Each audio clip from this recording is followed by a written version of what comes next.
Sir Worth present. Okay, friends, once again, welcome back and very good morning to everybody.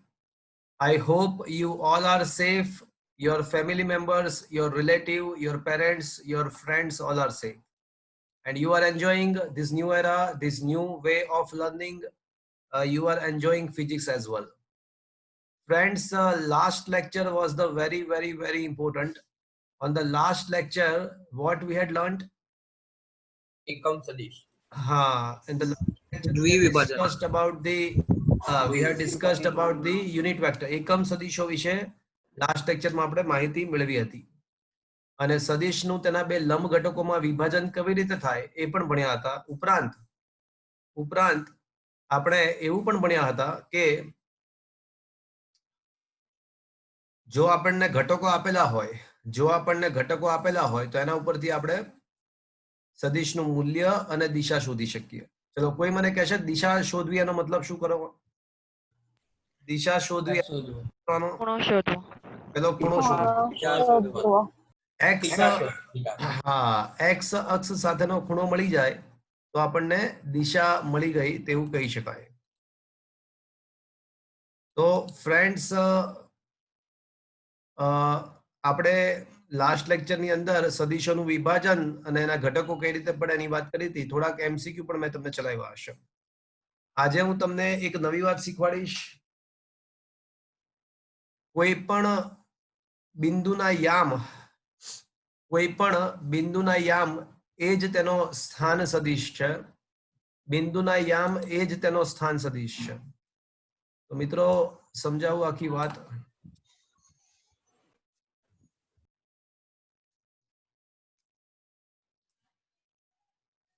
સદિશ એ બરાબર આપણને ખબર કે ઘટકો સ્વરૂપે લખવું હોય તો આપણે શું લખી શકીએ? Ax I cap ax I cap plus ay AYG cap. plus Az K cap. az k cap. Right. હવે આને આ રીતે ના લખવું હોય તો લખવાની એક બીજી મેથડ પણ છે. ax, ay, az સ્વરૂપે પણ લખી શકો. સદિશોના ઘટકોને આ રીતે કાઉન્સમાં પણ રજૂ કરી શકો છો. આ રીતે પણ ચાલે. આ લખવાની એક બીજી મેથડ છે. હવે આજે હું એવું સાબિત કરીશ. તો આજનો જે ટોપિક છે એ છે, હવે હું સાબિત કરી આપીશ કે કોઈ પણ બિંદુના યામ એ જ તેનો સ્થાન સદિશ છે.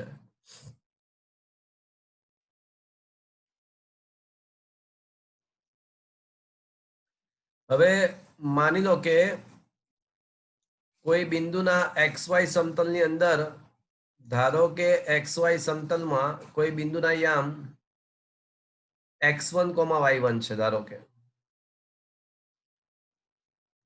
જો ને સરળતા માટે 2, 3 લઈએ. આ કોઈ એવું બિંદુ છે અહીંયા આગળ એના યામ 2, 3 છે.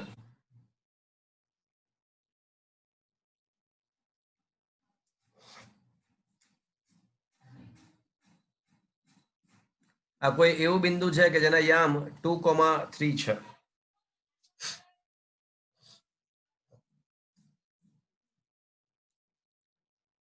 તો એનો મતલબ એવો થયો કે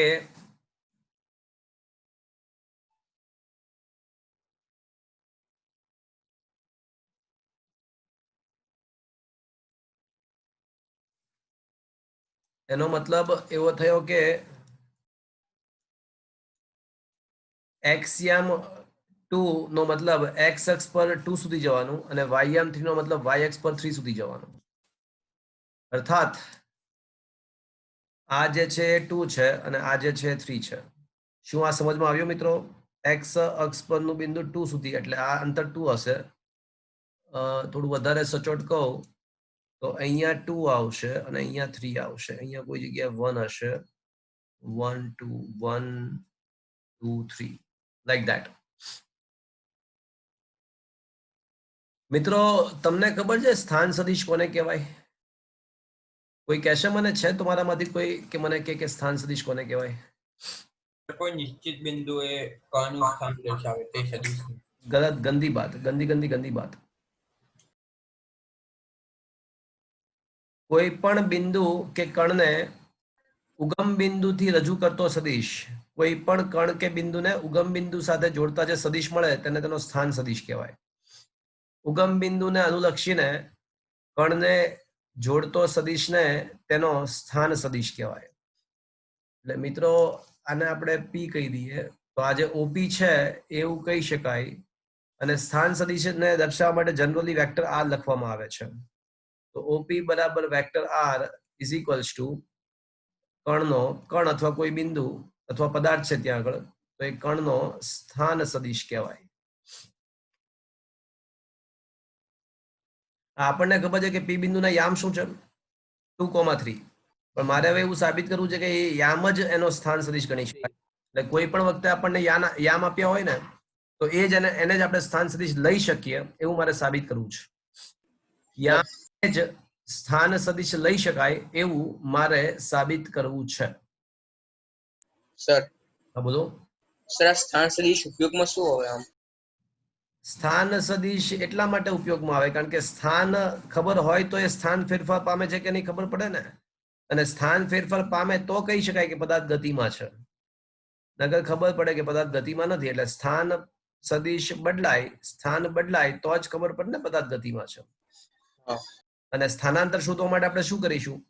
તો કે ભાઈ અંતિમ સ્થાનમાંથી પ્રારંભિક સ્થાન બાદ કરીશું. તો સ્થાનાંતર આપણને તો જ મળી શકે જો આપણી પાસે સ્થાન સદિશો હોય. Okay sir, okay. અંતર મળે તો વેગ મળશે, વેગ મળશે તો પ્રવેગ મળશે. એટલે આ બધું કરવા માટે પહેલા સ્થાન સદિશ તો લાવવો પડશે ને. હા. ઓકે, હવે મિત્રો હું આને એમ બિંદુ કહું છું. તો ત્રિકોણ OMP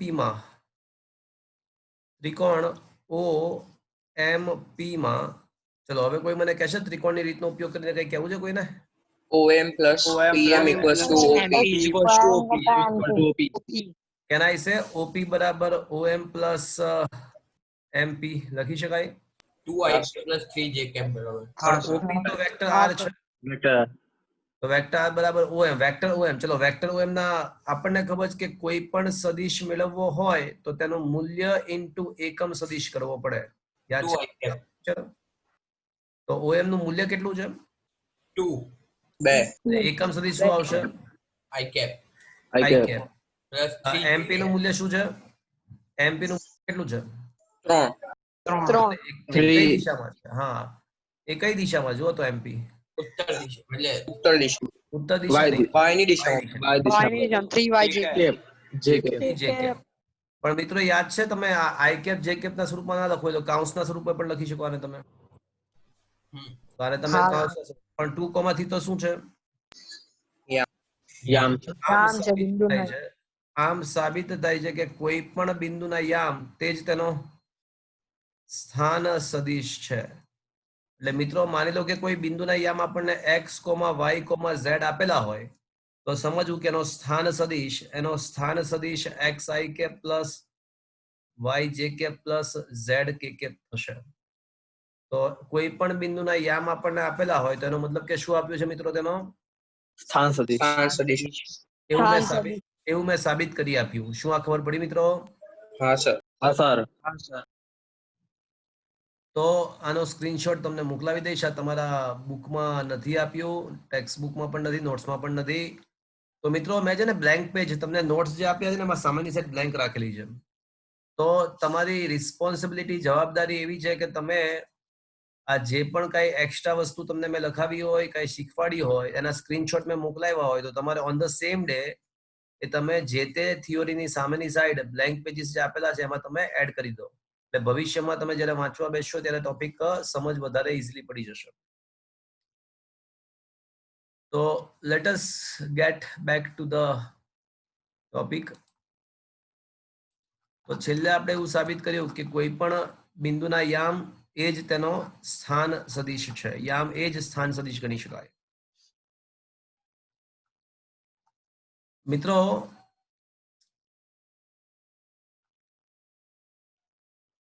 હા સાબિતી પણ છે. 23મા ક્વેશ્ચનમાં સાબિતી છે. 23મા ક્વેશ્ચનમાં જો કે સાબિતી આપેલી છે, પણ એનો યુઝ અહીંયા થઈ જાય છે એટલા માટે યુઝ અહીંયા થઈ જાય છે. ત્રિપરિમાણમાં કોઈ બિંદુનો સ્થાન સદિશ r યામ x, y, z હોય તો r બરાબર x, xi k plus y j k plus z k લખી શકાય. આ જે વાક્ય છે ને એ સમજાવવા માટે મેં તમને આ બધી વાત કરી કે આપણને કોઈ પણ બિંદુના યામ આપેલા હોય તો એનો સ્થાન સદિશ આપણે xi k plus yj k plus zk k લખી શકીએ. તો આ વાક્ય હવે ખબર પડી મિત્રો? લાસ્ટ ટાઈમ તમને મેં અહીંયા સુધી કરાવ્યું હતું, યાદ છે? સમીકરણ 3 સુધી. અને ત્રિપરિમાણમાં સાબિતી નથી આપવાની. ત્રિપરિમાણના સૂત્રો સીધા લખવાના છે. ક્યાંથી લખવાના છે? તો દ્વિપરિમાણમાં આપણે જે સાબિત કર્યા ને એના ઉપરથી ત્રિપરિમાણના આકૃતિ ના દેખશો. આકૃતિ દેખશો કન્ફ્યુઝ થઈ જશો. So don't look at the આકૃતિ. આકૃતિમાં ખાલી x ઘટક ax છે, y ઘટક ay છે અને z ઘટક az છે એટલું દેખવું તો દેખજો. બાકી દેખશો તો કન્ફ્યુઝ થશો. એના બદલે સિમ્પલ દ્વિપરિમાણમાં જે સમીકરણ તારવ્યા હતા એને અનુસંધાનમાં ત્રિપરિમાણમાં આ સમીકરણ લખી શકાય. છતાં પણ લાસ્ટ લેક્ચરનો છેલ્લો સ્ક્રીનશોટ મેં જે મોકલ્યો છે એ તમે દેખજો. એમાં બંનેમાં સરખામણી કરીને લખ્યા છે. તો અને છેલ્લો એક બાકી હતું કે ભાઈ યામ હોય તો એ યામ શું દર્શાવે છે? તો યામ સ્થાન સદિશ દર્શાવે છે. અને સદિશનું મૂલ્ય તો શોધતા આપણે આવડે જ ને. અંડરવુડમાં યાદ છે i નો સહગુણકનો વર્ગ પ્લસ j ના સહગુણકનો વર્ગ પ્લસ અમુક ક્વેશ્ચન્સ પણ તમને કરાવ્યા હશે. ક્વેશ્ચન નંબર 21 માં કશું નથી. એમાં સદિશોના સરવાળા માટેની બેઝિક રીત છે. એટલે સમજાવવાનું કે ધારો કે કોઈ સદિશ વેક્ટર a બરાબર વેક્ટર ax, જો બધા લોકો અહીંયા આગળ ધ્યાન આપશે ક્વેશ્ચન નંબર 21 માં, એ ખાલી સમજ માટે છે. અને ઇનફેક્ટ એ બેઝિક રીતથી સરવાળો આપણે કરી પણ નાખ્યો. મેં તમને છેલ્લે 2-3 MCQ લખાવ્યા હતા ને લાસ્ટ ટાઈમ, તો એમાં આ જ વસ્તુ હતી કે માની લો કે કોઈ સદિશ a બરાબર axi k plus ayj k છે, સદિશ b બરાબર bxi k plus byj k છે, અને મારે આ a અને b નો સરવાળો કરવો છે. તો i ઘટકની હારે i ઘટકનો સરવાળો થાય અને j ઘટકની હારે j ઘટકનો સરવાળો થાય. તો જો મારે સદિશ a અને b નો સરવાળો કરવો હોય ને સરવાળો સદિશ r હોય તો સદિશ r બરાબર vector a plus vector b, તો axi k plus ayj k plus bxi k plus પડે i વાળા પદ સાથે લેવા પડે એટલે ax plus bxi k plus ay plus byj k. એટલે આ આપણા માટે શું થઈ ગયો કહેવાય? કોઈ કહેશે મને? આ ax પ્લસ bx છે. સદિશ r નો x સદિશ r નો x ઘટક થઈ ગયો અને ay પ્લસ by શું થઈ ગયો? સદિશ r નો y ઘટક થઈ ગયો. તો આમ સદિશ r નો x ઘટક ax પ્લસ bx અને સદિશ r નો y ઘટક ay પ્લસ by. અને એ જ પ્રમાણે ત્રિપરિમાણમાં પણ થઈ શકે. હવે એ જ પ્રમાણે ત્રિપરિમાણમાં સમજાવ્યું છે. તો ભાઈ હજી rz બરાબર શું આવે? az પ્લસ bz આવે. અને માની લો કે હવે ત્રણ સદિશોમાં બેનો એટલે કોઈ સદિશ a બરાબર axi k plus ayj k અને az k છે, b બરાબર bxi k byj k bz k અને c બરાબર cxi k cyj k cz k છે. તો a plus b minus c કરવું હોય, a plus b minus c, તો પરિણામી સદિશ t નો x ઘટક ax plus bx minus cy, કારણ કે અહીંયા બાદ બાકી છે. પરિણામી સદિશનો y યામ શું આવશે? તો ay plus by minus cy અને az plus bz minus cz. તો આ થિયરી સમજમાં આવ્યો મિત્રો તમને? હા સર. આમાં કશું છે નહીં. ઇન શોર્ટ સરવાળા કે બાદબાકી કરતા હોય ને તો x યામ સાથે x યામ નો સરવાળો થાય અને y યામ સાથે y યામ નો સરવાળો અથવા બાદબાકી થાય. અને એ પ્રમાણે પરિણામી સદિશનો x કે y કે z યામ મળી શકે. એ જ પ્રમાણે પરિણામી સદિશનો x y કે z યામ મળી શકે. Is it okay friends? ચલો લાસ્ટમાં કોણ કોણ આવ્યું? હમણાં છેલ્લે કોણ એન્ટર થયું? સર હું અર્થ પટેલ. અર્થ પટેલ. મયંક મોદી. પછી મયંક મોદી. આનંદ ઠક્કર. આનંદ ઠક્કર. ઓકે. મયંક મોદી સર. હા હા થઈ ગયું. ઓકે ફ્રેન્ડ્સ, હવે હું જે ક્વેશ્ચન કરાવવાનો છું એ ક્વેશ્ચન કરાવવા તરફ જઈ રહ્યો છું મિત્રો, એ ક્વેશ્ચન 12મા ધોરણના અંત ઉપરાંત એન્જિનિયરિંગ જ્યાં સુધી પતશે નહીં ને ત્યાં સુધી તમને કામ આવશે. તો હવેનો જે ક્વેશ્ચન છે એ ખૂબ જ મહત્વનો છે. ક્વેશ્ચન એવો છે કે સમાંતર બાજુ ચતુષ્કોણના નિયમ જણાવી અને બેઝિક રીત એટલે કે ઓલું ઘટકો વાળી રીત. બેઝિક નો મતલબ ઘટકો વાળી રીત. તો ઘટકો વાળી રીત એટલે કે બેઝિક રીત પરથી પરિણામી સદિશનું મૂલ્ય અને દિશા શોધો. મિત્રો દિશા શોધવાનો મતલબ શું થયો? ખૂણો શોધવાનો. ખૂણો શોધો. Very good. તો બહુ અગત્યનો ક્વેશ્ચન મિત્રો. ક્વેશ્ચન એવો છે કે સમાંતર બાજુ ચતુષ્કોણની રીતનો ઉપયોગ કરીને પરિણામી સદિશ નું મૂલ્ય અને દિશા શોધો. That is a very interesting.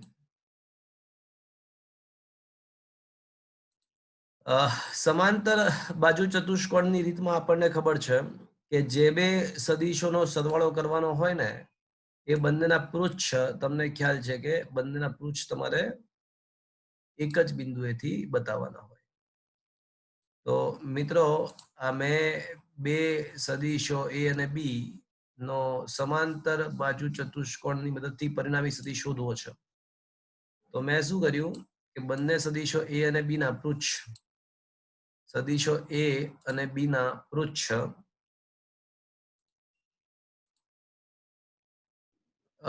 મેં એક સાથે ગોઠવ્યા અને ધારો કે તેમની વચ્ચેનો બે સદિશો વચ્ચેનો ખૂણો થીટા છે.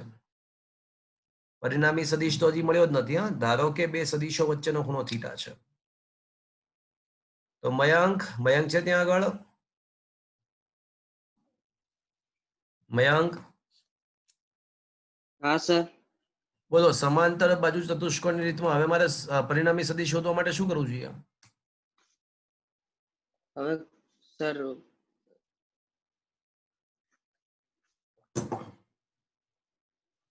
શું કરવું જોઈએ? ચલો વરુણ છે. વરુણ, હા સર. બોલો શું કરીશું હવે? બંનેના જે સામાન્ય બિંદુ છે એમાંથી દોરેલો વિકર્ણ છે એ જ પણ એનું પરિણામ. વિકર્ણ દોરવા માટે પહેલા સમાંતર બાજુ ચતુષ્કોણની અન્ય બે બાજુઓ તો વિચારવી પડશે ને. હા સર. એવું કહેવાનું હતું કે સાહેબ આ બે સદિશોને સમાંતર બાજુ ચતુષ્કોણની બે પાસેની બાજુઓ ગણી લેવાની અને સમાંતર બાજુ ચતુષ્કોણની રચના પૂરી કરવાની. અને પછી જે બિંદુઓમાંથી બંને સદિશો દોર્યા હોય એ જ સામાન્ય બિંદુમાંથી દોરેલો વિકર્ણ આપણને બે સદિશોનો પરિણામી સદિશ આપશે. તો હવે આપણે એ જ બિંદુમાંથી દોરેલો વિકર્ણ પણ એના માટે સમાંતર બાજુ ચતુષ્કોણની રચના પહેલા મેં પૂરી કરી. ચલો, સમાંતર બાજુ ચતુષ્કોણની રચના પૂરી કરી અને જે સામાન્ય બિંદુમાંથી બંને સદિશો દોર્યા હતા એમાંથી જ પસાર થતો વિકર્ણ એ આપણને બંને સદિશોનો પરિણામી સદિશ આપે. તો ધીસ ઇઝ ધ પરિણામી સદિશ. ચલો, એ આપણને ખબર છે. હવે પરિણામી સદિશ નો ધારો કે વેક્ટર એ સાથેનો ખૂણો આલ્ફા છે. તો કોઈ મને કહેશે જો હું આલ્ફા શોધી કાઢું તો મેં શું શોધી કાઢ્યું કહેવાય? ના, આલ્ફા શોધી કાઢી તો શું શોધી કાઢ્યું કહેવાય મેં? ના, એ θ/2 એક્ઝેક્ટ ના હોય, એવું થોડી હોય. પણ આલ્ફા શોધી કાઢું તો એનો મતલબ એવો થયો કે સદિશ આર ની દિશા. મિત્રો ટોપિક યાદ છે ને? મેઇન તો તમે ટોપિક વિચારો કે શું ભણી રહ્યા છીએ પેલા આપણે, એટલે કઈ તરફ જવાનું છે, આપણે શું ભણી રહ્યા છીએ પેલા એ વિચારો. તો ટોપિક શું છે મિત્રો? ટોપિક એ છે કે સમાંતર બાજુ ચતુષ્કોણની રીતથી સબાચકોની રીતથી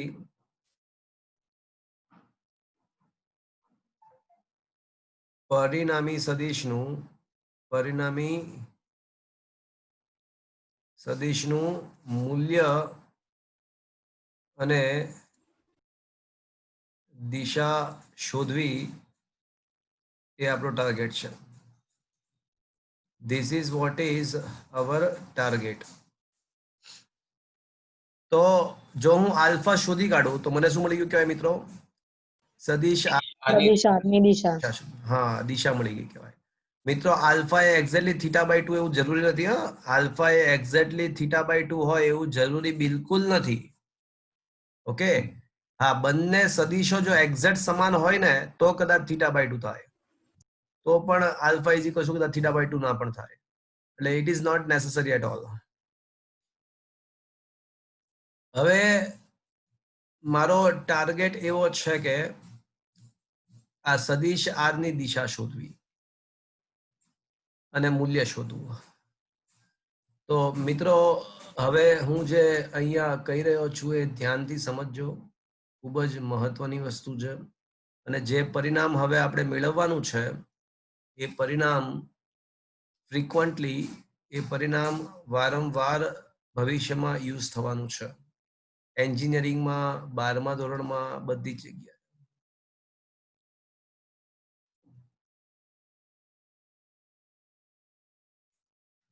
ઓકે,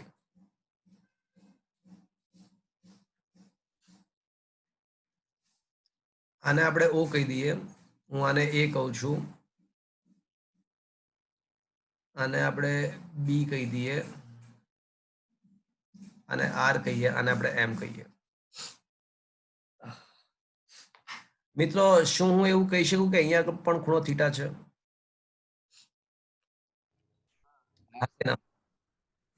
હા સર. હા સર. શું અહીંયા બે સમાંતર રેખાઓ હોય ને તો એક જ રેખા સાથે સરખો ખૂણો આંતરે? શું આ નિયમ ખબર છે તમને? હા સર. હા સર. હા, તો અહીંયા આગળ થીટા છે તો પછી અહીંયા પણ થીટા થશે. Is that clear friends? હા ઓકે. હવે આકૃતિમાં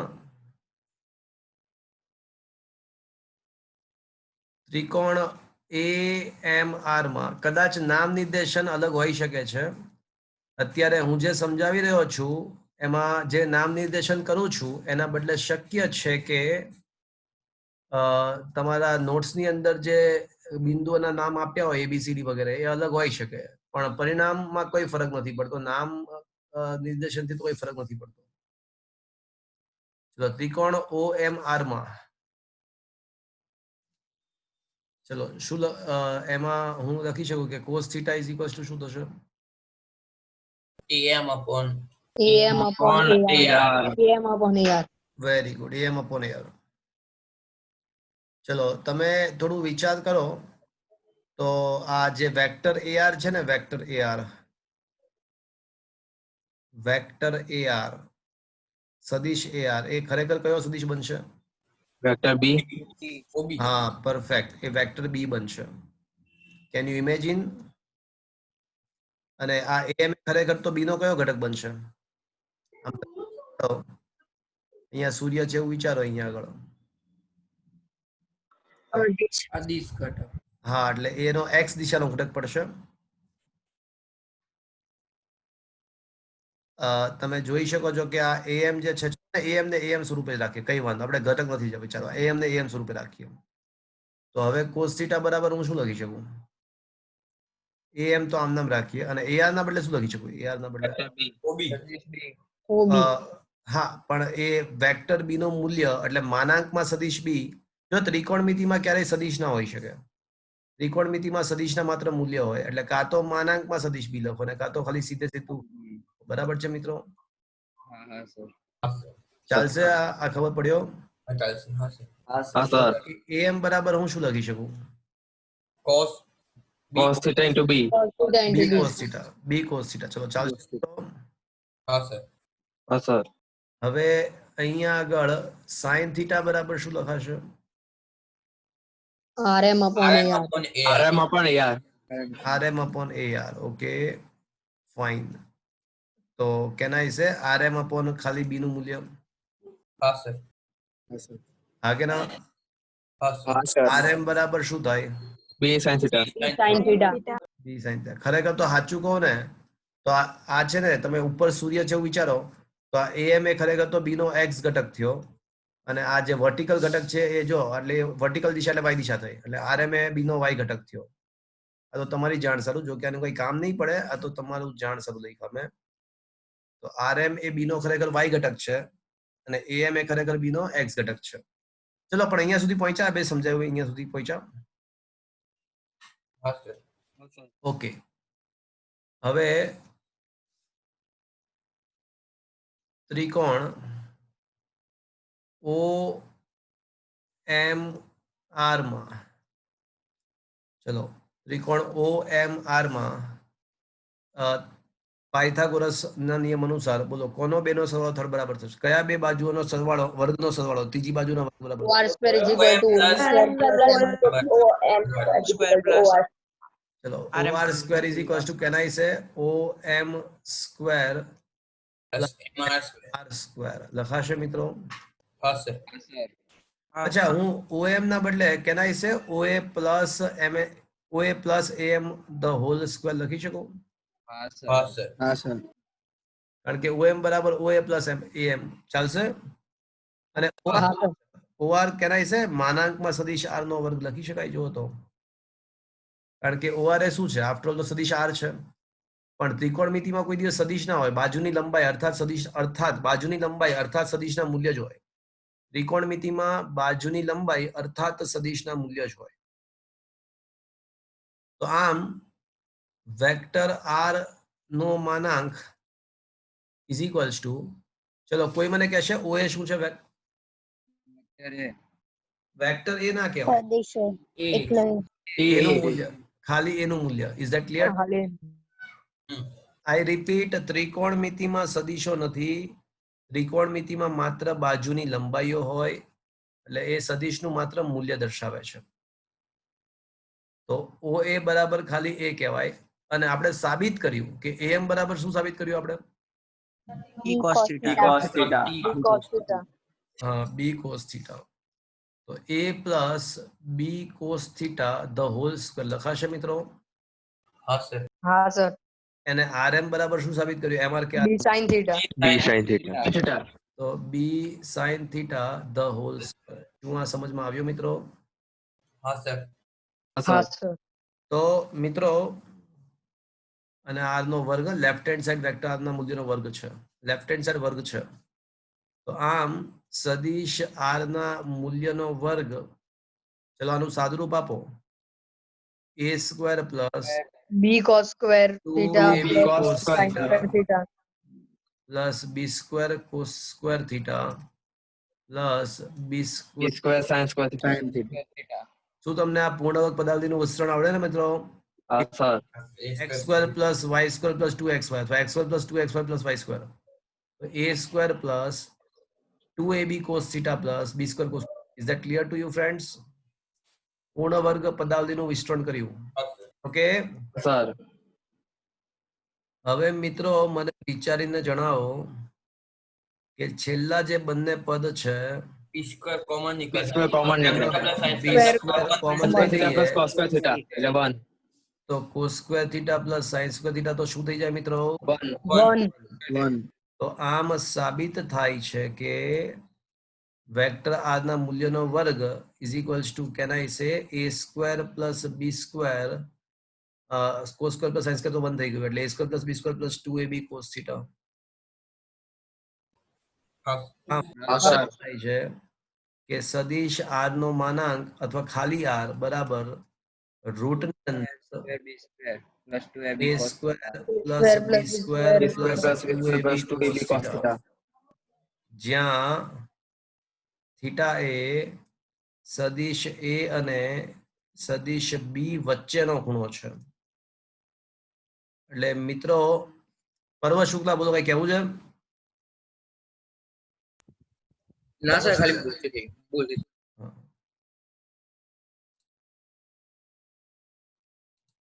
મિત્રો મારો અવાજ બરાબર આવે છે?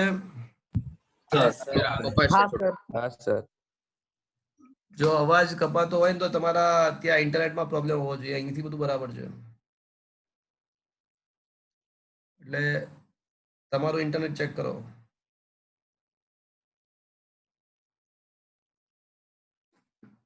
ઓકે,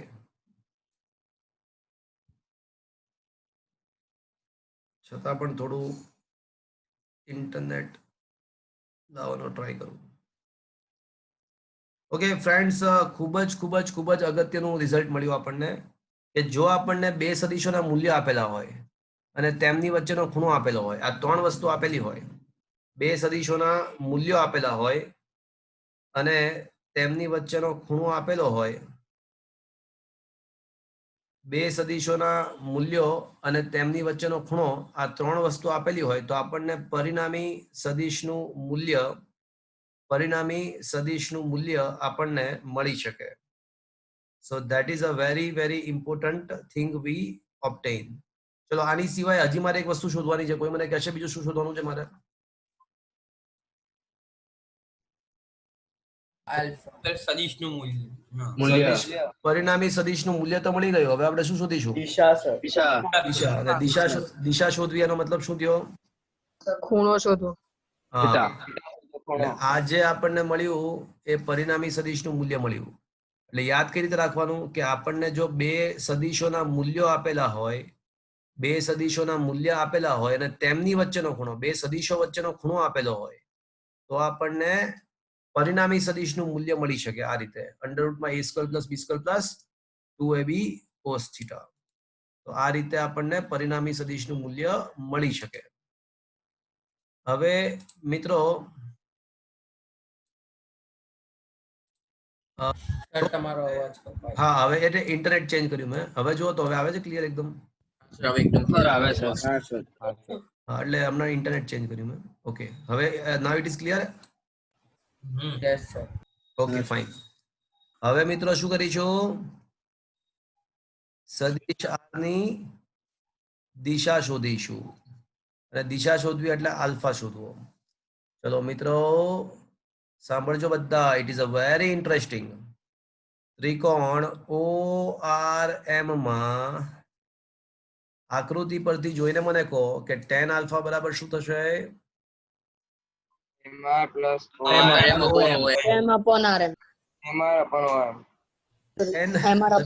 પહેલા તો ત્રિકોણ ORM દેખ્યો બધાએ? ત્રિકોણ ORM. હા સર. તો એમાં RM/OM. RM/OM. તો સાબા છેદમાં પાબા, તો સામેની બાજુ છેદમાં પાસેની બાજુ કરીએ તો આપણને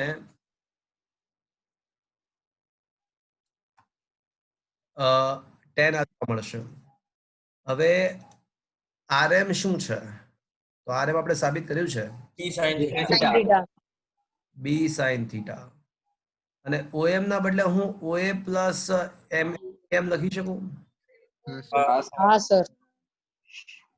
તો આ થશે b sin θ upon OA. તો શું છે પાછું?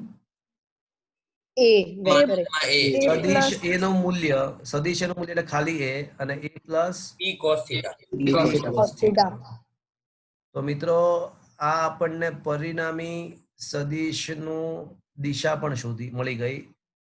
આલ્ફા શોધવા માટે શું કરવાનું? 10 ને આ સાઈડ લઈ જઈએ તો લખવાની મેથડ છે. તમારે ટેન્શન નથી લેવાનું પણ લખવાની એક મેથડ છે કે 10 ને આ સાઈડ લઈ જઈએ તો એને શું કહેવાય?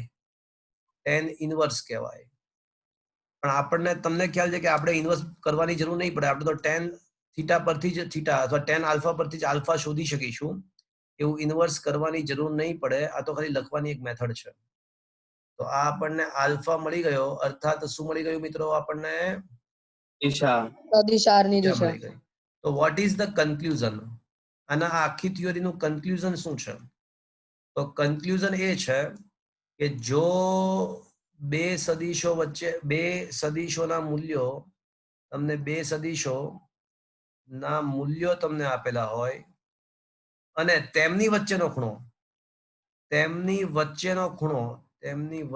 ખૂણો આપેલો હોય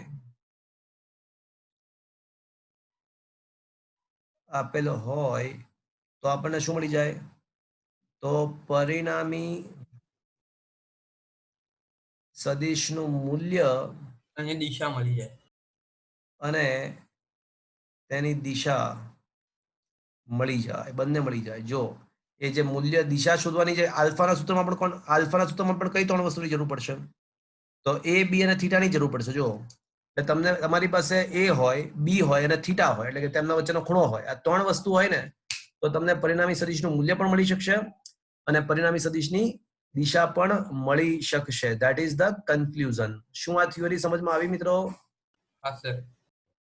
આ તમને 11th માં એનો ફ્રીક્વન્ટલી યુઝ આવશે, 12મા ધોરણમાં પણ આવશે, અને બધા જ એન્જિનિયરિંગની કોઈ પણ શાખામાં આનો યુઝ તમારે આવવાનો જ છે. તો શીખ્યા એ એકવાર ફરીથી કે આપણને જો સદીશોનું મૂલ્ય, બે સદીશોના મૂલ્યો આપેલા હોય, તેમની વચ્ચેનો ખૂણો આપેલો હોય, તો આપણને પરિણામી સદીશનું મૂલ્ય પણ મળી શકે અને પરિણામી સદીશની દિશા પણ આપણને મળી શકે. મિત્રો, આ વચ્ચેથી અમુક લોકો નીકળી ગયા છે, એક બે જણા. આ એટેન્ડન્સ સ્ટાર્ટિંગમાં પણ લેવાય છે અને છેલ્લે પણ લેવાય છે, એટલે કમ્પલસરી આખે આખો લેક્ચર ભરવાનો હોય છે આપણે.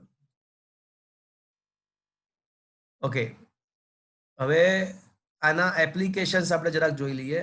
આની થોડી એપ્લિકેશન સમજાવું. માની લો કે એક ક્વેશ્ચન આવો છે,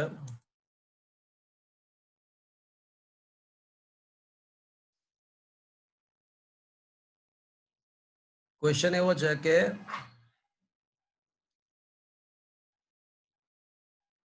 $100 અને 60 ના બે બળો કોઈ કણ પર, બે બળો, અચ્છા,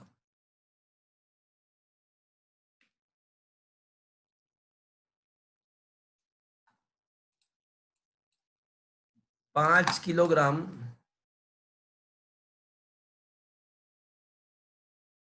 ના એક પદાર્થ પર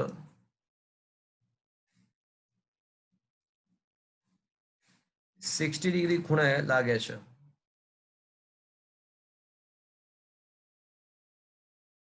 $100 અને 60 ના બે બળો 5 કિલોગ્રામના એક પદાર્થ પર 60 ડિગ્રી ખૂણે લાગે છે. તો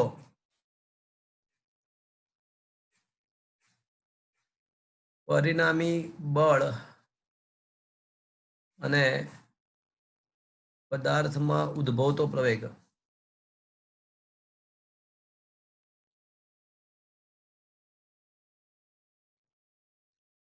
શોધો. તો મિત્રો,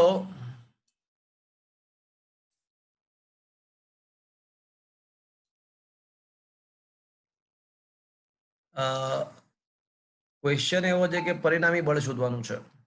બળ એ સદિશ ભૌતિક રાશિ છે.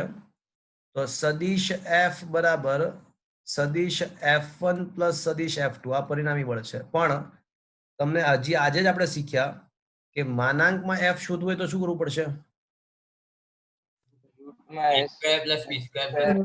F1 square plus F2 square plus 2F1 F2 cos theta, જ્યાં થીટા એટલે તેમની વચ્ચેનો ખૂણો. શું આ સમજમાં આવ્યું મિત્રો? હા સર. હા સર. સદિશ સ્વરૂપે F1 પ્લસ F2, પણ મૂલ્ય સ્વરૂપે તો અંડર રૂટમાં F1 square plus F2 square plus 2F1 F2 cos theta કરવું પડશે. તો એક કામ કરીએ, સૌથી પહેલા પરિણામી બળનું મૂલ્ય શોધી કાઢીએ. તો પરિણામી બળનું માનાંક એટલે F1 એટલે 100 નો વર્ગ પ્લસ 60 નો વર્ગ પ્લસ 2 into 100 ગુણ્યા 60 અને ગુણ્યા cos 60. ચલો મિત્રો, cos 60 ની કિંમત કેટલી ખબર તમને? 1/2. 1/2. sin 30 અને cos 60 ની કિંમત સમાન હોય. તો પહેલા આ 10,000 પ્લસ 3600 12,000 તો 100 ગુણ્યા 60 ગુણ્યા 1/2. તો મિત્રો 1/2 ને 2 કેન્સલ થઈ જશે, એટલે આ 6000 રહેશે. તો 6000 પ્લસ 16,000, 16,300, 3,600 એટલે 19,600 બરાબર થશે મિત્રો? આવું થશે ને? જો તો હા સર. હા સર. Is that clear? હા. આ કદાચ 14 નો વર્ગ છે, આ ખબર 190. 140. હા 14 નો જ છે. હા સર, 14 જ. એટલે આનો આન્સર આવશે 140 ન્યૂટન. એટલે પરિણામી બળ કેટલું? તો જો કોઈ ફિઝિક્સમાં ના ભણ્યો હોય, ફિઝિક્સ ના ભણ્યો હોય અથવા ચેપ્ટર ના ભણ્યો હોય તો એ જવાબ શું આવે? પરિણામી બળ 160 આપે, પણ 160 ના આવે. પરિણામી બળ 140 છે. આ ખબર પડી? પહેલી વાત, બે બળો વચ્ચેનો ખૂણો 60 ડિગ્રી છે. એક 100 ન્યૂટન નું ને એક 60 ન્યૂટન નું બળ લાગે છે. તો જેને ફિઝિક્સ ના ખબર હોય, જેને બુદ્ધિ ના હોય, એ શું જવાબ આપશે? કુલ બળ પૂછ્યો તો 160 બોલશે, પણ 160 જવાબ ના આવે. કુલ બળ કેટલું આવશે? પરિણામી બળ 140. 140. ચલો, હવે પ્રવેગ કેટલો? તો મિત્રો ન્યૂટનના ગતિનો બીજો નિયમ જાણો છો? F બરાબર ma જાણો? MA. તો પદાર્થમાં ઉદ્ભવતો પ્રવેગ F/m. એમ કરવું પડે. તો 140 ભાગ્યા 5 28 મીટર પર સેકન્ડ સ્ક્વેરના પ્રવેગથી પદાર્થ ગતિની શરૂઆત કરશે. શું આ સમજમાં આવ્યું મિત્રો? હા સર. હા સર. એટલે આના ઉપરથી હજી આગળ પૂછાઈ શકે કે પ્રારંભમાં પદાર્થ સ્થિર છે તો 5 સેકન્ડ બાદ કેટલું અંતર કાપશે, એવું પણ પૂછાઈ શકે. તો કપાતું અંતર d બરાબર VOT plus half AT square વગેરે પણ આગળ વધી શકે. આ ટોપિક ખબર પડી તમને આખી વસ્તુ?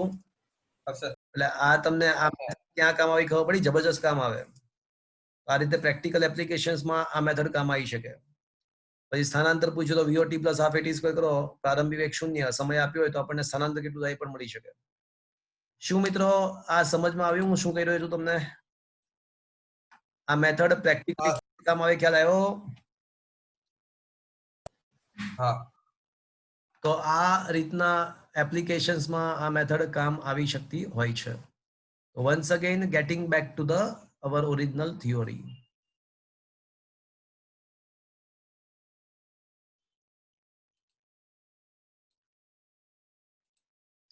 ચલો, એટલે ક્વેશ્ચન નંબર 22 ખૂબ જ અગત્યનો. એમાં પરિણામી સદિશનું મૂલ્ય પણ શોધ્યું છે અને પરિણામી સદિશની દિશા પણ શોધી છે. મૂલ્ય માટેનું સૂત્ર અહીંયા આપ્યું છે. જો વચ્ચે કોઈ જગ્યાએ મૂલ્ય માટેનું સૂત્ર છે. So this equation is indicating પરિણામી સદિશનું મૂલ્ય.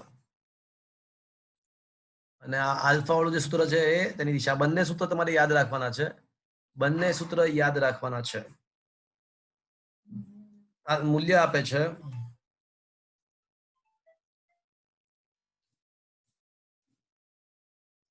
અને આ તમને પરિણામી સદિશની દિશા આપે છે.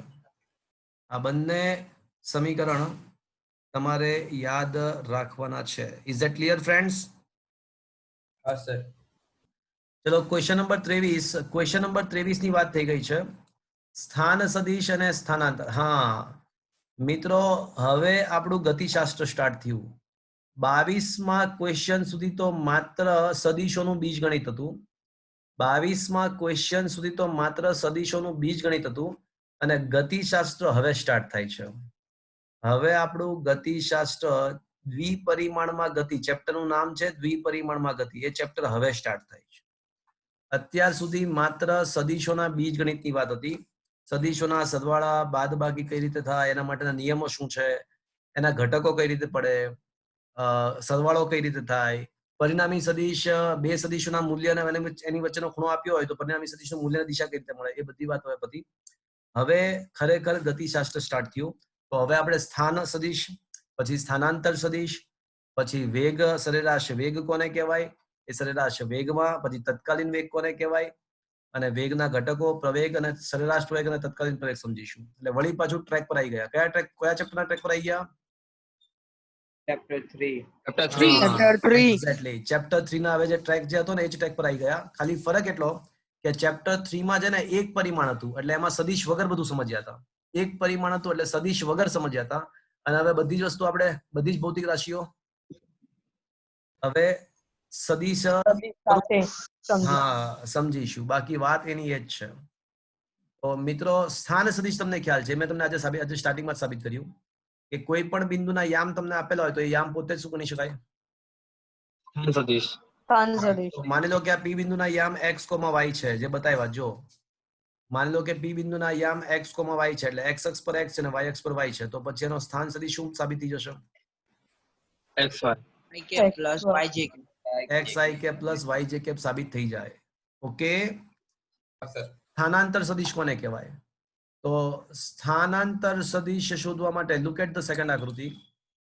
ચલો લુક એટ ધીસ. તો માની લો કે સ્ટાર્ટિંગમાં કોઈ કણ બિંદુ P પર છે અને પછી P' પર પહોંચે છે. માની લો કે P ના યામ x1, y1 છે અને P' ના યામ x2, y2 છે. P નો સ્થાન સદિશ r છે અને P' નો સ્થાન સદિશ r' છે. તો મારે સ્થાનાંતર સદિશ શોધવા માટે શું કરવું પડશે? તો આકૃતિ પરથી સ્પષ્ટ જ છે. જો ઉગમ આપણને ખબર છે કે આ P નો સ્થાન સદિશ r, P' નો સ્થાન સદિશ r'. અને પ્રારંભિક સ્થાનને અંતિમ સ્થાન સાથે જોડી દો તો એ આપણને કયો સદિશ મળશે? સ્થાનાંતર સદિશ. સ્થાનાંતર સદિશ. તો આકૃતિમાં ત્રિકોણની રીતનો યુઝ કરો, ત્રિકોણની રીતનો યુઝ કરો. તો માથા પૂછડા અહીંયા મળે છે. તો કયા બે સદિશનો બરાબર સરવાળો થશે? PP dash plus OP સદિશ OP plus PP dash સદિશ OP dash is equals to સદિશ OP dash લખી શકાય મિત્રો? હા સદિશ OP તો કોણ છે? સદિશ R. સદિશ R. સદિશ PP dash એ આપણા માટે સ્થાનાંતર સદિશ છે. એને હું ડેલ્ટા કહું તો ચાલશે? સ્થાનાંતર સદિશનો સિમ્બોલ આપું છું ડેલ્ટા R. સ્થાનાંતર સદિશનો સિમ્બોલ ડેલ્ટા R આપું છું. અને OP dash શું છે? સદિશ R dash R dash. આને હું R1 ને R2 કહું તો ચાલશે? સંજ્ઞા બદલાઈ R1 અને R2 ચાલશે? હા હા OP dash શું બની જશે? R2 dash. તો હવે ડેલ્ટા R બરાબર શું આવશે મિત્રો? R2 minus R2 R1. minus R1. તો આપણા લોજિક સાથે સુસંગત છે. જો આ ત્રિકોણની રીતથી જે મળતું પરિણામ છે, ત્રિકોણની રીતથી મળતું પરિણામ, આપણું લોજિક શું હતું? કે સ્થાનાંતર શોધવું હોય તો શું કરવું પડે? અંતિમ સ્થાનમાંથી પ્રારંભિક સ્થાન બાદ કરવું પડે. એવું લોજિક હતું, આ કે ના? લોજિક સાથે સુસંગત છે. જો આપણે સાબિત એ જ થયું કે સ્થાનાંતર સદિશ એટલે અંતિમ સ્થાન માઇનસ પ્રારંભિક સ્થાન. જો તો ત્રિકોણની રીતથી મળતું પરિણામ અને આપણું લોજિક જે હતું એ બંને સુસંગત છે, એ જ સાબિત થાય છે. તો આમ તમારે સ્થાનાંતર શોધવું હોય તો અંતિમ સ્થાન સદિશમાંથી પ્રારંભિક સ્થાન સદિશ બાદ કરવાનો, તો આપણને સ્થાનાંતર સદિશ મળી જાય. શું આ સમજમાં આવ્યો મિત્રો? હા સર. તો અંતિમ સ્થાન સદિશમાંથી પ્રારંભિક સ્થાન સદિશ બાદ કરો તો આપણને સ્થાનાંતર સદિશ મળી જશે. તો કરીએ મિત્રો. માની લો કે પ્રારંભમાં કોઈ કણનો સ્થાન એના યામ x1, y1 છે, તો પ્રારંભિક સ્થાન સદિશ xi x1i કે પ્લસ y1 j કેપ થશે. અંતિમ અવસ્થામાં એનું સ્થાન છે ને x2, y2 બિંદુ આવે છે, તો બિંદુના યામ x2, y2 એટલે એનું સ્થાન સદિશ x2i કે પ્લસ y2 j કેપ. તો તમારે સ્થાનાંતર શોધવું હોય તો મેં સાબિત કરી આપ્યું ત્રિકોણની રીતથી કે ભાઈ અંતિમ સ્થાનમાંથી પ્રારંભિક સ્થાન બાદ કરવું. હવે હું એક સ્ટેપ ગપચાવું છું. હવે હું લખતો નથી, સીધું આ લખું તો ચાલશે? આ સ્ટેપ ગપચાવી દઉં તો ચાલશે? હવે હા sir. Sir. is that clear to you friends? yes sir So can I say it is a delta xi k plus delta y j k? yes sir हाँ सर. એક્સિયમ નો ફેરફાર બરાબર છે? This is okay? Okay sir. હા sir. ચલો હવે આ આપણને સ્થાનાંતર મળી ગયું. હવે આ જ ટ્રેક થી આગળ વધીએ. સરેરાશ વેગ. ચલો કોઈને યાદ છે વ્યાખ્યા સરેરાશ વેગ એટલે? હા સર. પદાર્થના સ્થાનાંતર અને પદાર્થ સ્થાનાંતર ભાગ્યા સમય. સ્થાનાંતર ભાગ્યા સમય. અને તે માટે લાગતા સમય. એકમ સમયમાં પદાર્થે કરેલા સ્થાનાંતરને.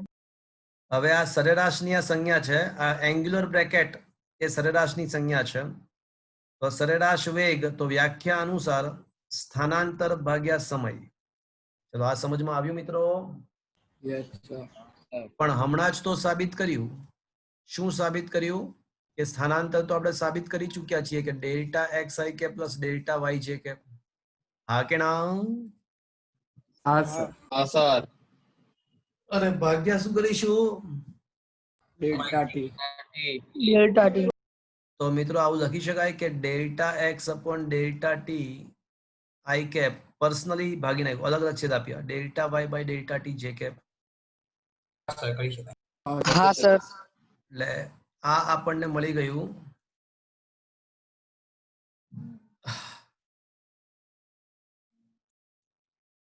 સરેરાશ વેગનું સૂત્ર.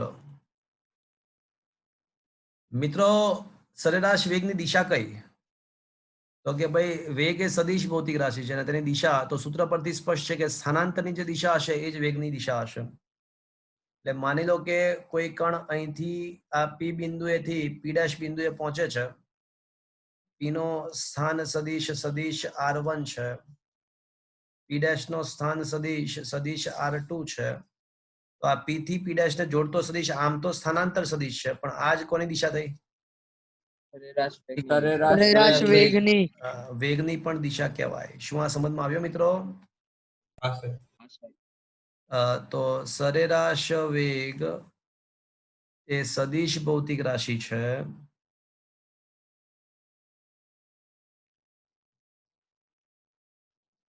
તથા તેની દિશા કઈ લેવાની?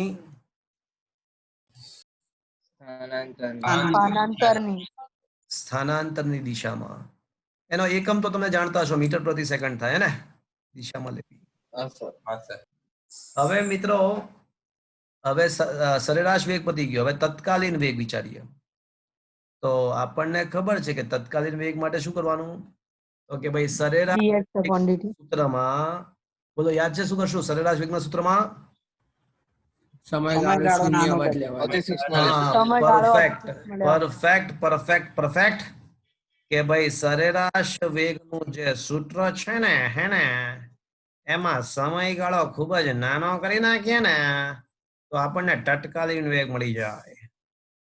તો સમયગાળો નાનો લખવાની મેથડ તો ડેલ્ટા ટી ટેન્ડ્સ ટુ 0 લિમિટમાં ખ્યાલ છે ને?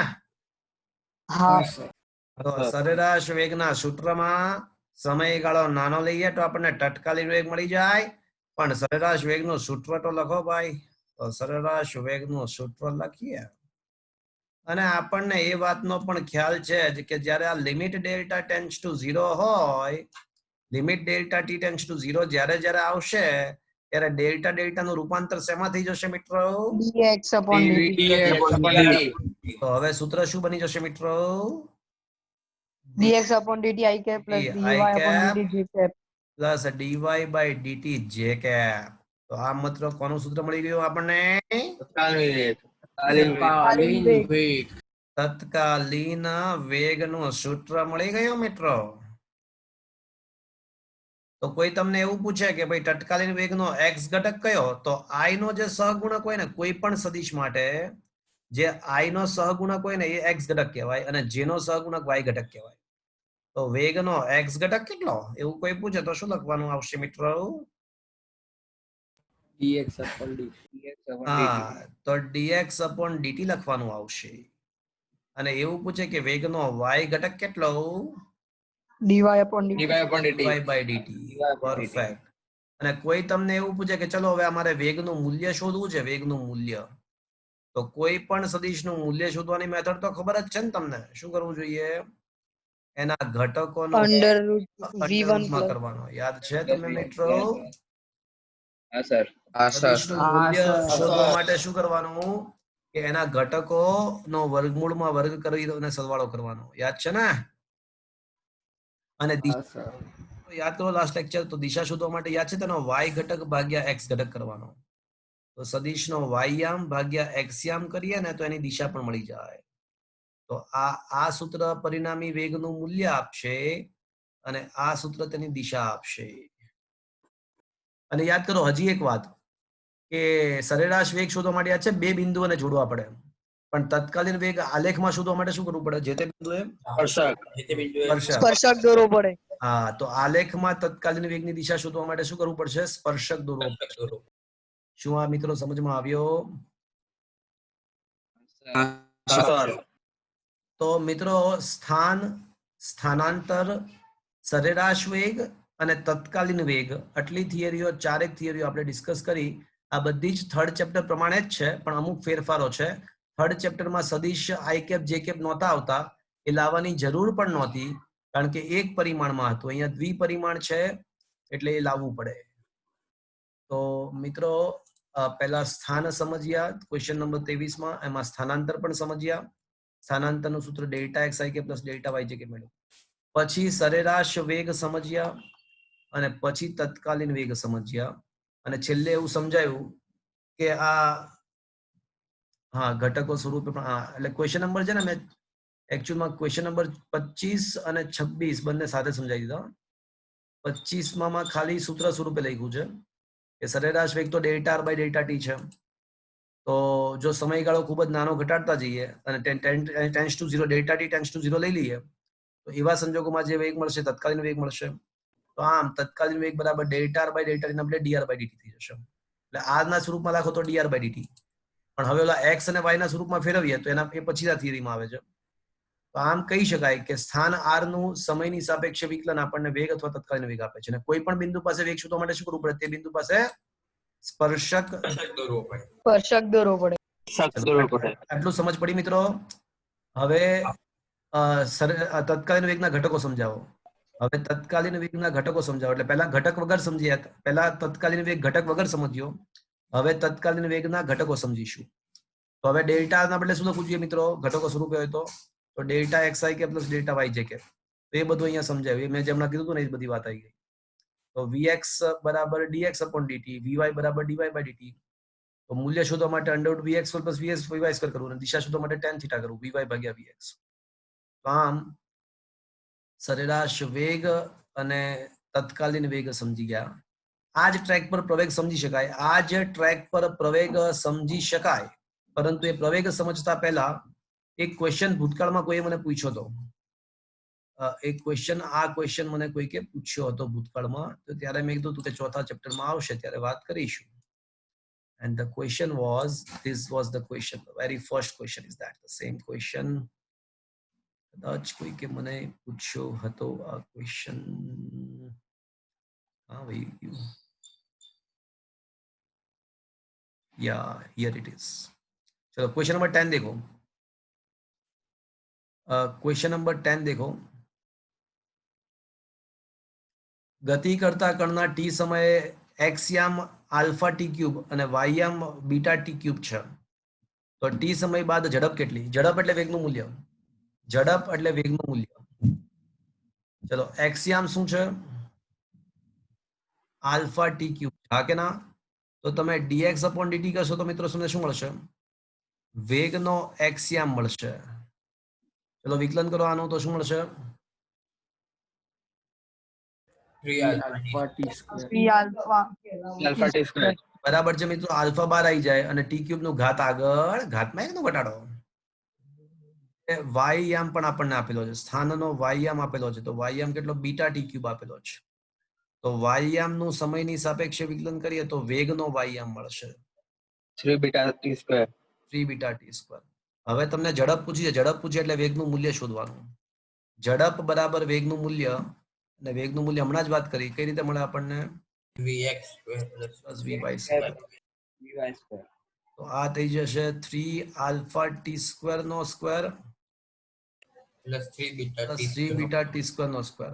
અચ્છા 3t સ્ક્વેર વર્ગમૂળમાંથી ને વર્ગમાંથી કોમન કાઢો તો 3t સ્ક્વેર તો બહાર આવી જશે. વર્ગ વર્ગમૂળ કેન્સલ. વર્ગમૂળ રહી કોણ જશે? alpha square plus beta. Alpha square plus beta square રહી જશે. બાકી 3t સ્ક્વેર તો બહાર આવી જશે. છે કોઈ ઓપ્શન આવો?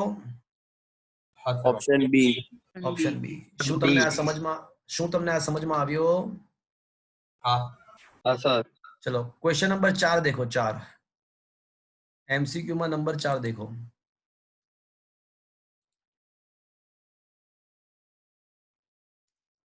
XY સમતલમાં ગતિમાન કણ માટે x બરાબર 3t સ્ક્વેર માઇનસ 6t અને y બરાબર t સ્ક્વેર માઇનસ 2t. ચલો તો શું પૂછ્યું? નીચેનામાંથી કયું વિધાન સાચું છે? તો બે વિધાન વેગના અનુસંધાનમાં છે અને એકાદ વિધાન પ્રવેગના અનુસંધાનમાં છે. એટલે વેગ અને પ્રવેગ શોધ્યા પછી આ બધી વસ્તુ ખબર પડશે. વેગ અને પ્રવેગ શોધ્યા પછી બધી વસ્તુ ખબર પડશે. તો ચલો એક કામ કરીએ. સૌથી પહેલા છે ને વેગ શોધીએ. તો મિત્રો સ્થાનનું સમયની સાપેક્ષે વિકલન આપણને વેગ આપે. સ્થાનના એક્સિયામનું વિકલન કરીએ સૌથી પહેલા તો વેગનો એક્સિયામ મળશે. તો વેગનો એક્સિયામ કેટલો મળશે? તો કે ભાઈ dx upon dt.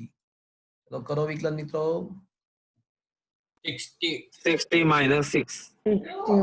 હવે તો વિકલનમાં માસ્ટર થઈ ગયા ને.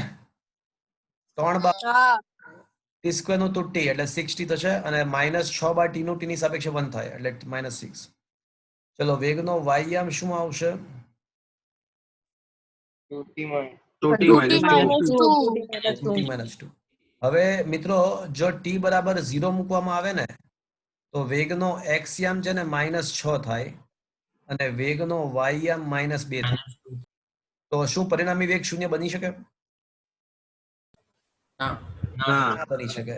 ના પણ સર. t બરાબર 1 સેકન્ડ મૂકો તો t બરાબર 1 સેકન્ડ તો વેગનો એક્સિયમ તો વેગ બનશે હા તો તો શૂન્ય બનશે. તો વેગનો એક્સિયમ પણ 0 બનશે અને વેગનો વાયમ પણ શૂન્ય બની જશે. શું આ ખબર પડ્યો મિત્રો? હા હા સર. કયો ઓપ્શન સાચો બનશે આમાંથી? C C. અચ્છા સી, હવે સી તો સાચો છે જ. હવે let us find it out કે બીજા કોઈ ઓપ્શન સાચા છે. ઘણીવાર મિત્રો તમને JEE એડવાન્સ ની વાત ખબર છે? JEE એડવાન્સ ની અંદર એવું હોય છે કે એક કરતા વધારે ઓપ્શન પણ સાચા હોઈ શકે છે અને બધા ટીક કરવાના હોય. એડવાન્સમાં, મેઇનમાં નહીં, JEE મેઇનમાં નહીં પણ એડવાન્સમાં એવું બનતું હોય છે કે એક કરતા વધારે ઓપ્શન્સ પણ સાચા હોઈ શકે છે. એટલે વેગના સંદર્ભમાં તો સ્પષ્ટ જ છે કે ઓપ્શન બી તો ના જ આવી શકે અને ઓપ્શન સી તો સાચો જ છે. પણ હવે પ્રવેગનું વિચારવું પડશે. આ પ્રવેગનું જે છે એના માટે વિચારવું પડશે. એના માટે પાછું પ્રવેગ શોધવું પડશે. તો પ્રવેગનું વિચારીએ. તો આ જે વેગના સૂત્ર મળ્યા ને આપણને, આ જે વેગના સૂત્ર મળ્યા એનું ફરીવાર વિકલન કરતા આપણને શું મળશે? પ્રવેગ પ્રવેગ. પ્રવેગ ax અને ay મળશે. પરફેક્ટ. એટલે પ્રવેગનો તમારે x ઘટક શોધો તો શું કરવું પડે? વેગના x ઘટકનું વિકલન. વેગના x ઘટકનું વિકલન. તો વેગના x ઘટક 60 - 60 નો વિકલન કરો ચલો તો 6 6. 6 આવશે. 6 × 1 - 0 એટલે 6 આવશે. અને y ઘટકનું વિકલન કરો તો પ્રવેગના, એટલે વેગના y ઘટકનું વિકલન તો પ્રવેગ તો શું પ્રવેગ તો અચળ છે. જો કોઈ પણ સંજોગોમાં પ્રવેગ તો શૂન્ય છે જ નહીં. પ્રવેગ તો ફિક્સ્ડ જ છે. રૂટમાં આ 6 નો આમાં તો સમય સાથે બદલાતો જ નથી પ્રવેગ, એટલે અચળ છે. એટલે આ પદાર્થ અચળ પ્રવેગી ગતિ કરે છે અને પ્રવેગનું મૂલ્ય કેટલું કોઈ પૂછે તો પ્રવેગનું મૂલ્ય રૂટમાં 6² + 2² થશે. આટલા પ્રવેગથી, અચળ પ્રવેગથી ગતિ કરશે. તો પ્રવેગ તો ક્યારેય શૂન્ય હોય જ ના શકે. પણ આમાં ઓપ્શન ડી માં તો વેગ અને પ્રવેગ બંને માટે વાત કરી છે. તો શું ઓપ્શન ડી સાચો બને? ના સર સાચો ના બને. પણ જો આવું લખ્યું હોત તો પ્રવેગ ક્યારેય શૂન્ય નથી એવું લખ્યું હોત તો સર બને. તો સાચું. સાચું બને. તો સાચું બની જાત. હા કે ના? હા હા સર. અને t બરાબર 0 સમયે પ્રવેગ શૂન્ય તો વાત ખોટી જ છે. શું આ સમજમાં આવ્યું? હા સર સર. તો મિત્રો it is a very interesting, મજા આવે એવી વસ્તુ છે, બહુ જ મજા આવે એવી વસ્તુ છે.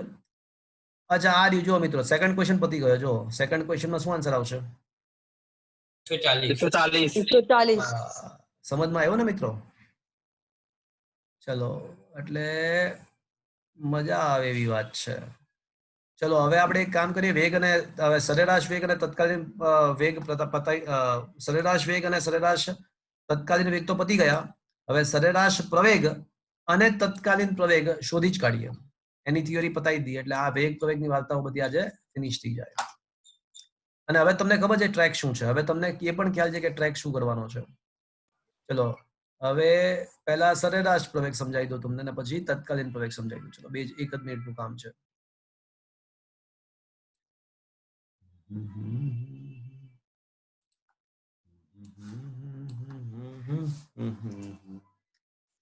ओ आज मौसम बड़ा बेईमान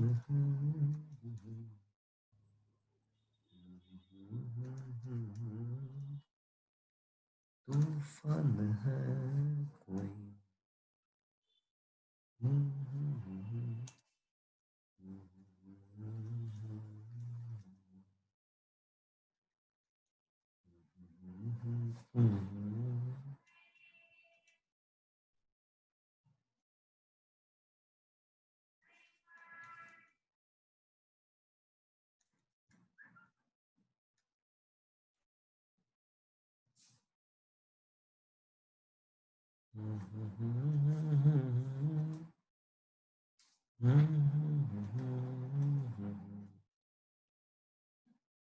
મિત્રો હું જે લખું છું દેખાય છે? હા સર દેખાય. હા સર દેખાય.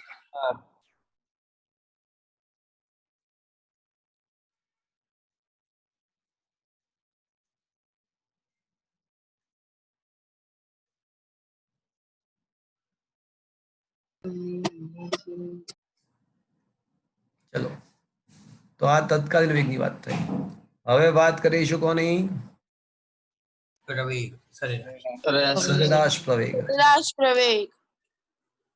માની લો કે કોઈ t1 સમયે પદાર્થનો વેગ v1 છે અને t2 સમયે પદાર્થનો વેગ v2 છે, તો સરેરાશ પ્રવેગની વ્યાખ્યા અનુસાર સરેરાશ પ્રવેગ એટલે વેગનો ફેરફાર ભાગ્યા તે માટે લાગતો સમય.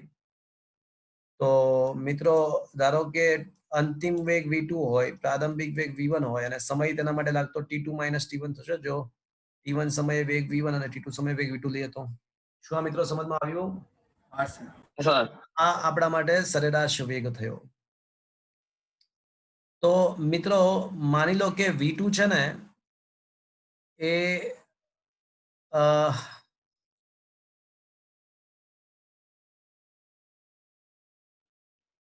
એટલે આ સરેરાશ પ્રવેગ પતી ગયો. તો આ સદિશ ભૌતિક રાશિ છે અને તેની દિશા કઈ લેવાની? સરેરાશ વેગના ફેરફાર. પરફેક્ટ, વેગના ફેરફારની દિશામાં લેવાનું. સદિશ છે તેની દિશા વેગના ફેરફારની દિશામાં લેવાનું. ઓકે, તો આ સરેરાશ પ્રવેગની વાત પતી ગઈ. હવે કોની વાત કરીશું મિત્રો? આ વાત જે થાય તત્કાલીન પ્રવેગ. એ દ્વિપરિમાણમાં થાય છે ને? હા, એટલે તો સદિશ કર્યું છે આપણે. હા. દ્વિપરિમાણમાં જેટલા સૂત્ર મળે ને બધા સૂત્ર ત્રિપરિમાણમાં ખાલી એક ફેરફાર કરેલો ઝેડ ઉમેરી દઈએ તો એ ત્રિપરિમાણમાં પણ લાગુ પાડી શકાશે. Okay, okay. તત્કાલીન પ્રવેગ.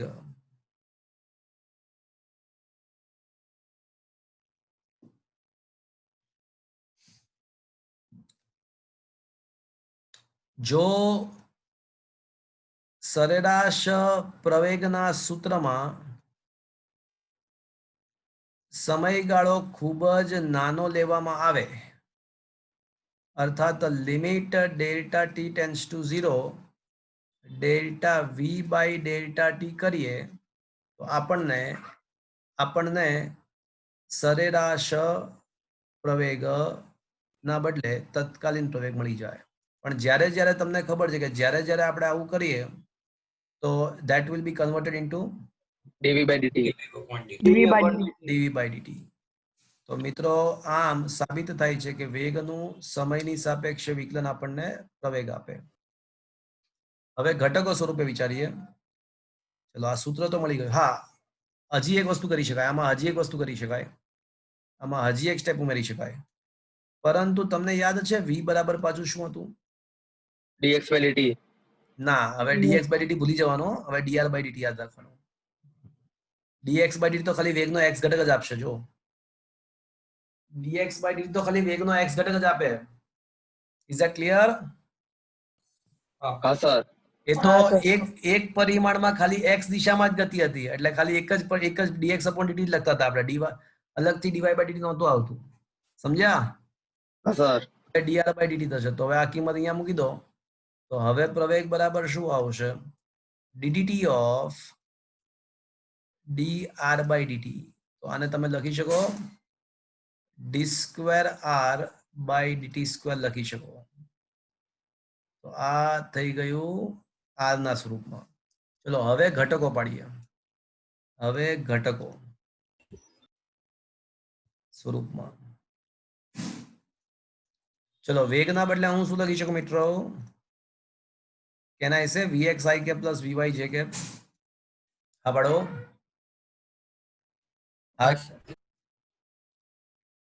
હા કે ના? હા સર. તો સમીકરણ નંબર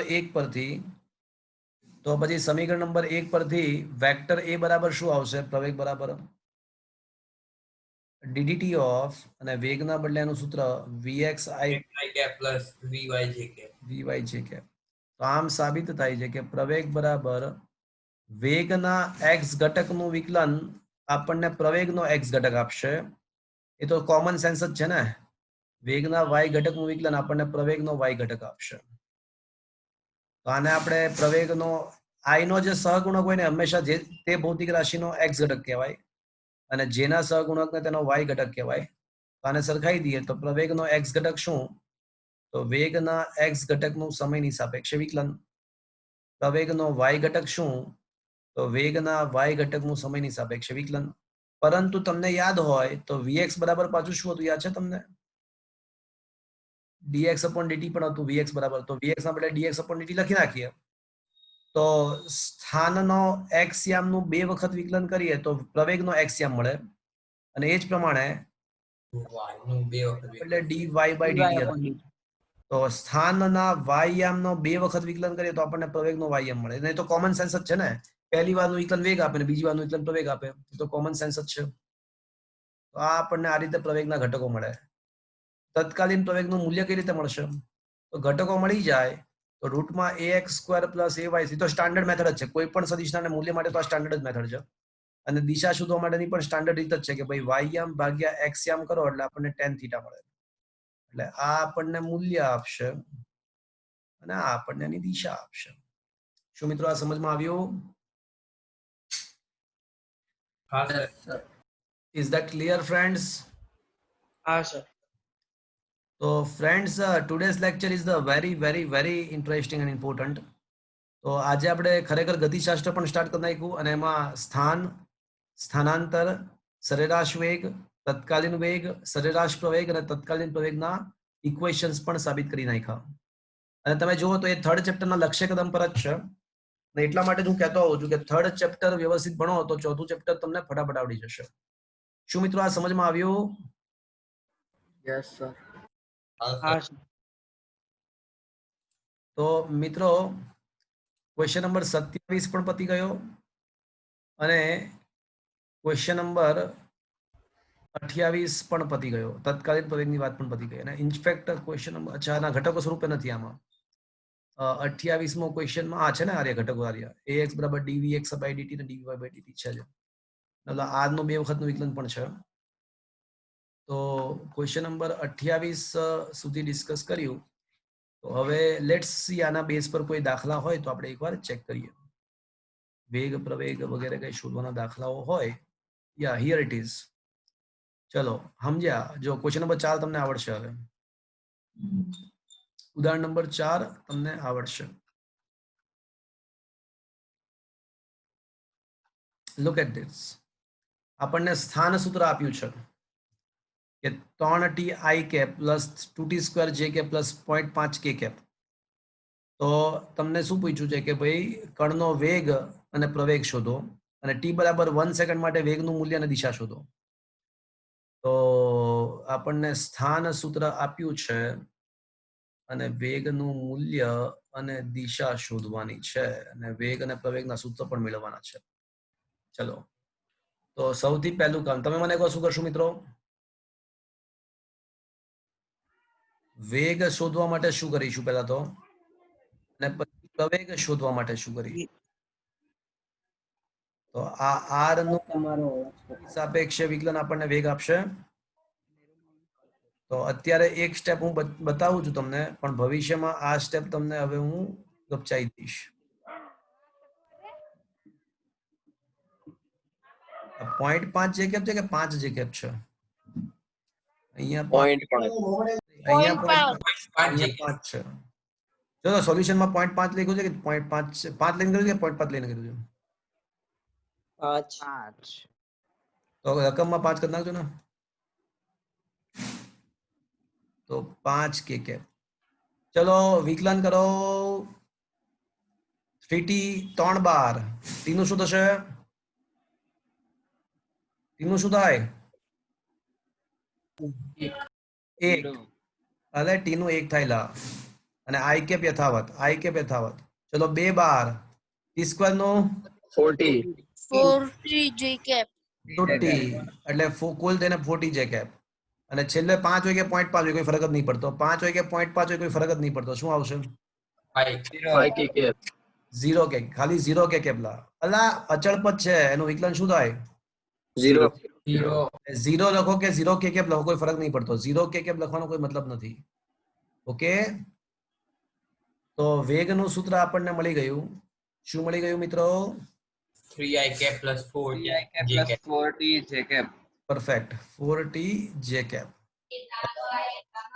પ્રવેગ શોધવા માટે શું કરશું? વેગનું સમય સમયની સાપેક્ષે એટલે ddt of 3i cap plus 4t j cap. 40 જે કેપ. ચલો પહેલો પદ 4 જે કેપ બાકી રહેશે. હા 4 જે કેપ બાકી રહેશે. હા પહેલું પદ કોઈ ના બચાવે, શૂન્ય. બીજામાં 4 બાર આવી જશે અને ટી ની સાપેક્ષે 1 થઈ જાય, એટલે 4 into 1 into જે કેપ. એટલે પ્રવેગ મળશે મિત્રો 4 જે કેપ મળશે. આનો એકમ મીટર પ્રતિ સેકન્ડ લખવાનો મિત્રો, આનો એકમ મીટર પ્રતિ સેકન્ડ સ્ક્વેર લખવાનો, અધરવાઇઝ માર્ક્સ કપાઈ જાય. માર્ક્સ કપાઈ જાય અધરવાઇઝ. ચલો એટલે પહેલા ક્વેશ્ચન નો આન્સર મળી ગયો, વેગ અને પ્રવેગના સૂત્ર મળી ગયા. આ v is the function of T છે, એટલે આ ઇન્ટુ ટી નથી, આ ના લખો તોય ચાલે. તો ટી પર આધારિત છે એવું બતાવે છે, v is the function of T, એટલે સમય પર આધારિત છે એવું બતાવે છે, બાકી વેગ અને પ્રવેગ જ શોધવાના છે. હવે બીજા ક્વેશ્ચનમાં શું છે, ટી બરાબર 1 સેકન્ડ માટે વેગનું મૂલ્ય. ચલો તો ટી બરાબર 1 સેકન્ડ લખો તો વેગનું, હવે વેગનું સૂત્ર શું બની જશે? આ વેગનું સૂત્ર 3i k + 4t j cap છે, એમાં ટી બરાબર 1 લખી નાખો તો શું આવશે? 4j કેપ, કારણ કે ટી બરાબર 1 થઈ ગયું. તો હવે વેગનું મૂલ્ય અને દિશા શોધવાની છે. તો મૂલ્ય કઈ રીતે મળશે મિત્રો? Root 3 square plus 4 3 square square plus 4 square. vx square plus vy square. અલા યાદ રાખજો, મૂલ્યમાં ક્યારે i કેપ j કેપ ના આવે. હા vx square plus vy square, પણ i કેપ j કેપ ના આવે. હા યાદ રાખજો. મીટર પર સેકન્ડ નહીં આવે, તમે સેકન્ડ સ્ક્વેર કર્યો. સાચી વાત છે, મીટર પર સેકન્ડ આવે. પરફેક્ટ. તો આનો આન્સર આવશે 5 મીટર પર સેકન્ડ. સમજમાં આવ્યું મિત્રો? અને દિશા કઈ રીતે મળશે? દિશા એટલે ખૂણો શોધવો. તો એના માટે શું કરવાનું? Theta બરાબર y યામ ભાગ્યા x યામ. એક્સિયમ. 4 છે ને x યામ તરીકે 3 છે. 4 ભાગ્યા 3 એટલે 1.33. હવે મિત્રો હું તમને છે ને 10 નું ટેબલ શોધતા શીખવાડી. તો 10 ના ટેબલ પરથી tan થીટા ની કિંમત 1.33 છે ને, તો થીટા ની કિંમત લગભગ 53 કે 57 થાય છે. એ ટેબલ પરથી મળે, ફ્રોમ ધ 10 નું ટેબલ, નેચરલ ટેન્જન્ટ ના ટેબલ પરથી મળે. શું છે, 57 આવે કે 53 આવે છે? 53. તો આ થીટા 53 કેમનો આવ્યો એ તમને અત્યારે ખબર નહીં પડે, એ 10 નું ટેબલ જોવાથી ખબર પડે. કઈ રીતે જોવાનું એ શીખવાડીશ યોગ્ય સમયે. હાલમાં તમને ખાલી દિશા શોધી કાઢી એવું બતાવ્યું મેં તમને. શું મિત્રો આ સમજમાં આવ્યો દાખલો? હા સર. હા સર. તો ફ્રેન્ડ્સ, છેલ્લા 2 લેક્ચર એટલે લાસ્ટ લેક્ચર અને આજનું લેક્ચર, આ બંને લેક્ચર મિત્રો ખૂબ જ મહત્વના હતા આ ચેપ્ટર માટે. જો જરૂર પડે તો રિવિઝન કરજો. અને આજનો સેશન હું અહીંયા આગળ ફિનિશ કરી રહ્યો છું. આ 2 લેક્ચરનું વારંવાર રિવિઝન કરજો. કાલે તમારી એક્ઝામ્સ છે જ ચેપ્ટર નંબર 4 ની, એમાં આજનું નહીં આવે પણ એ પહેલાનું બધું આવશે. કાલે માત્ર ચેપ્ટર નંબર 4, એમાં આજનું નહીં પણ આજ પહેલાનું બધું આવશે. Is that clear? મેં તમને એક એપ્લિકેશન ડાઉનલોડ કરવાની કીધી હશે, એ ડાઉનલોડ કરજો. હવેથી તમારે હોમવર્ક, એક્ઝામ એ બધું જ એપ્લિકેશનમાં જ આવશે. અને મારા વિડીયો પણ યુટ્યુબમાં નહીં આવે, એ એપ્લિકેશનમાં જ આવશે. યુટ્યુબમાં હવે વિડીયો ફ્રીમાં આપવાના બંધ કરવાના છે, એટલે બધું જ એપ્લિકેશન સંપૂર્ણ એપ્લિકેશન છે યુટ્યુબના. એટલે મારા વિડીયોઝ, હોમવર્ક, પેપર્સ એ બધું એમાં જ કરવાનું આવશે. એટલે અત્યારે ડાઉનલોડ કરો, પછી તમને થોડા દિવસની અંદર યુઝર આઈડી ને પાસવર્ડ અને સિસ્ટમ આખી સેટ કરી આપીશ. અત્યારે હજી વાર છે, 2-3 દિવસ પછી સિસ્ટમ સેટ થશે. સર આ એપ્લિકેશન પીસી માં ડાઉનલોડ થશે, પીસી કે લેપટોપમાં? લેપટોપ પીસી માં ડાઉનલોડ થઈ શકે છે. તો મને જો કોઈને એવી રિક્વાયરમેન્ટ હોય તો મને મોકલજો, હું તમને એના માટે શું કરવું એ કહીશ તમને. ચલો એક કોમન મોકલી દો બધાને, પણ મોબાઈલમાં જ રાખો ને તો વધારે સારું રહેશે. તો મિત્રો આજનો સેશન અહીંયા આગળ ફિનિશ કરી રહ્યો છું. કોઈને કઈ પૂછવું છે?